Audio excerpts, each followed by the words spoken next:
বিষ্ণু ইসলাম আল্লাহর নামগুলো ধরে ধরে দোয়া করতেন। বিষ্ণু বলতেন, আসআলুকা বিকুল্লি ইসমিন হুয়া লাক সাম্মাইতা বিহি নাফসাক। আল্লাহ, আপনার যত নাম আছে, যে নামগুলো দিয়ে আপনি আপনার নিজেকে নামকরণ করেছেন, ওই সব নামের ওসিলা দিয়ে আমি আপনার কাছে চাই। আও আনজালতাহু ফি কিতাবিক, অথবা আপনার যত নাম আপনি আপনার কোন আসমানি কিতাবে নাজিল করেছেন, সেগুলোর ওসিলায় আমি আপনার কাছে চাই।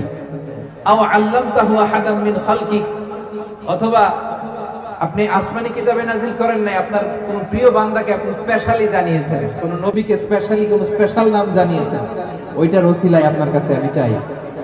আও ইস্তাসারতা বিহি ফি ইলমিল গায়বি ইনদাক, অথবা আপনার যেই নাম কোরআনেও নাই, হাদিসেও নাই, কোন নবী ওলিরেও জানেন নাই, এই নাম শুধু আপনি জানেন, দুনিয়ার কেউ জানে না, ওই নামগুলোর ওসিলা তো আপনার কাছে চাই।